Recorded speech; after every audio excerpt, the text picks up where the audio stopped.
Hello, welcome back आणि तुमचं सर्वांचं अगदी मनापासून स्वागत. कसे आहात तुम्ही सगळे? आशा करते की तुम्ही सगळेजण मस्त मजेत आनंदी असाल. आणि आज शनिवार आहे आणि आज ब्रेकफास्टमध्ये बनवायचं होतं मुंगलेट, पण सकाळचं काम आवरेपर्यंत 12:30 वाजलेत आता. सो मुंगलेट तसं पण थोडा हेवीच असतो. तर आपण थोड्या वेळाने बनवायला सुरुवात करूया. मी म्हटलं चला आज आपण थोड्या गप्पा मारूया. तसंही मला शनिवार रविवारच मिळतो. रोज तर खूप गडबड असते, धावपळ असते, घरचं आवरा, ऑफिसवरून आल्यावर पुन्हा संध्याकाळचं आपलं रुटीन, काय खायचंय, काय बनवायचंय.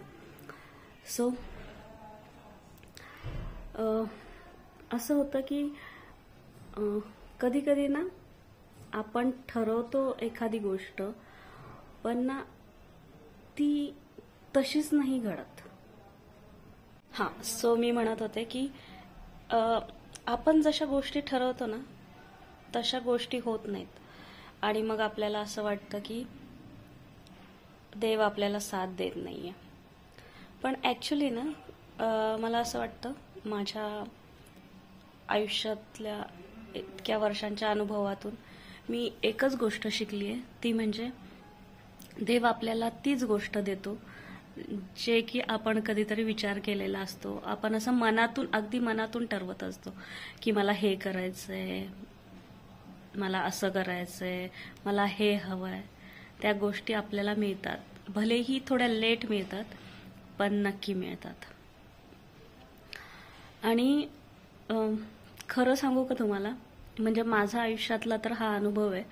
म्हणजे मला जी गोष्ट आवडते, म्हणजे कुठलीही असू देत, जी पण गोष्ट मला असं आहे ना, हे खूप छान वाटतंय आणि मला हे घ्यायचंय, आणि जेव्हा मी ती गोष्ट घेऊन येते घरी, तेव्हा मला असं वाटतं की समजा मी 2-3 वस्तू घेतल्यात आणि त्याच्यातली मला एखादी गोष्ट खूप आवडली असेल, तर नेमकी जी आवडली आहे ना ती गोष्ट इतर गोष्टींपेक्षा थोडी कमी चांगली असते.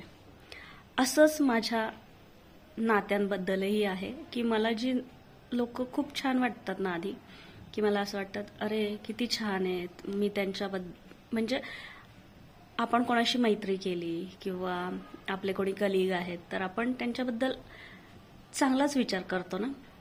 पण काही लोक, म्हणजे असं आहे मला माझ्या आयुष्यात की मी सगळ्यांबद्दल चांगला विचार करेल, पण काही दिवसांनी, काही वेळानंतर मला असं समजतं की अरे आपण जसं समजत होतो तसं नाहीये. आज माझं एवढं तरी नक्की वय आहे की मी तुम्हाला ठामपणे सांगू शकते की हा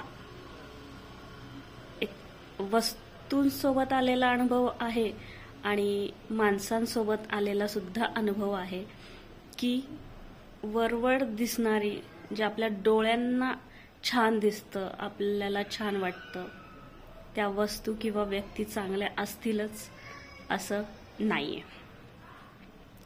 सो असो, आयुष्य ह्यालाच म्हणतात आणि आपल्याला असंच जगावं लागतं, अशा गोष्टींसोबतच पुढे जावं लागतं. सो चला आता आपण किचनमध्ये जाऊया. आणि आता भूक लागायला पण सुरुवात झाली आहे. सो मुंगलेट बनवूया आपण आता. आणि हॅलो, आणि तुम्ही बघू शकता मुगाची डाळ मी भिजवून घेतली होती आणि आता त्याच्यातलं पाणी काढून टाकते मी. आणि आता आपण मुगाची डाळ वाटून घेऊया. तुम्ही बघू शकता मी बाकी तयारी करून घेतली आहे सगळी. आता मुगाची डाळ जरा वाटून घेऊया. ऍक्च्युली मी सगळीच डाळ नाही वाटणार आहे, मला आता जेवढी लागणार आहे तेवढीच थोडीशी डाळ ठेवणार आहे. ह्याच्यामध्ये आता टाकायचं आहे अद्रक आणि हिरव्या मिरच्या, थोडेसे कढीपत्ता मी ह्याच्यामध्ये वाटताना पण टाकतीये. आणि आता ह्याच्यामध्ये मिक्स करून घेऊया आपण थोडंसं मीठ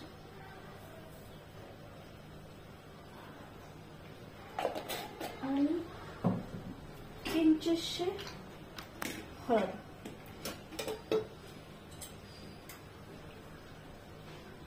थोडीशी धने जिऱ्याची पूड आणि आता ह्याची पेस्ट बनवून घेऊया आपण. आणि आता तुम्ही बघू शकाल की डाळ वाटून घेतली आहे. छान बॅटर तयार झालंय.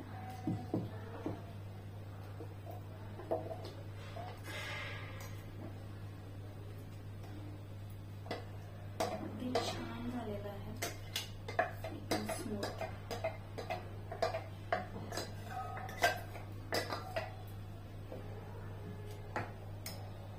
हे बघा.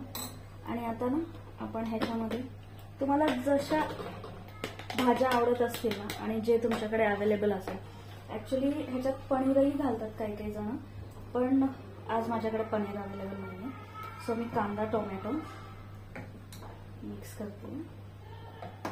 मी मॅन्युअल चॉपरमध्ये हे बारीक करून घेतलंय, अगदी बारीक होतं. थोडेसे कढीपत्ता चिरून घेते आधी. भरपूर कोथिंबीर घालायची.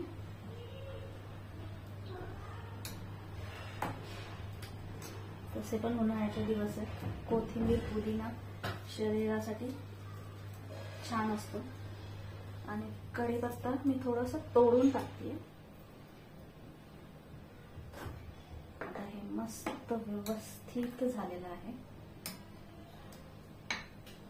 तुम्ही बघू शकता ह्याची कन्सिस्टन्सी. आणि जर तुम्हाला असं वाटलं की ह्याच्यामध्ये अजून पाणी घालण्याची गरज आहे तर तुम्ही घालू शकता. सो पॅन आता गरम झालेला आहे आणि आता आपण त्याच्यावर बॅटर घालून घेऊया.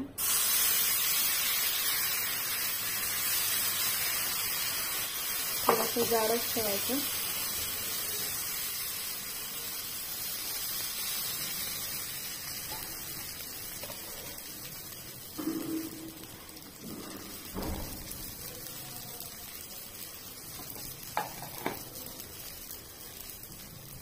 आणि आता ह्याला छान शिजू द्यायचं.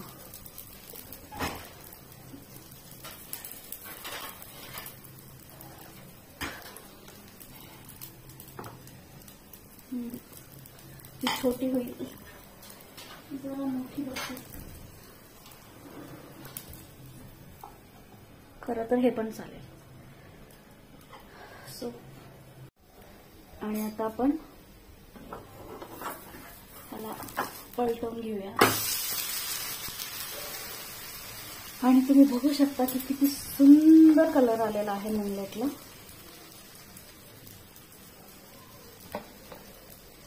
आणि ह्याच्यामध्ये हिरवी मिरची वगैरे सगळं आहे, त्याच्यामुळे मला आता हे ऍक्च्युली तुम्ही सॉस सोबत किंवा पुदिन्याच्या चटणीसोबत, ग्रीन चटणीसोबत किंवा सॉस सोबत हे खाऊ शकता. अगदी अप्रतिम लागतं, एकदम कोणालाही आवडण्यासारखं आहे. पण आज मी सॉस सोबत ट्राय करून बघतीये, कारण मी आज चटणी बनवलेली नाहीये, लेट झालंय आणि खूप भूक लागली आहे. आणि हे तुम्ही बघू शकता की दुसऱ्या साईडने पण एकदम खमंग भाजलं गेलेलं आहे. ह्याचा कलर इतका सुंदर आलाय ना. आता आपण 1-2 मिनिटं त्याला अजून होऊ देऊयात आणि मग खायला रेडी. आणि अजून एक करून घेतली मी.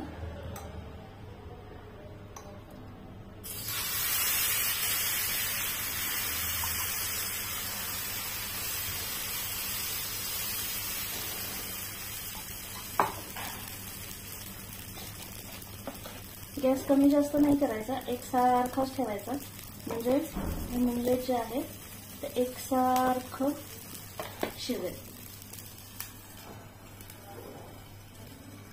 आता आपण ह्याला छान शिजू देऊया. आपण आता एक साईड झालेली आहे, दुसऱ्या साईडने पलटवून घेऊया. पुन्हा आता 2-3 मिनिटं ह्याच्यावर झाकण ठेवूया आणि परत चेक करूया. आणि अशा प्रकारे तुम्ही बघू शकता आपलं मुंगलेट रेडी आहे. आणि आता आपण ह्याचे काप कट करून घेऊया.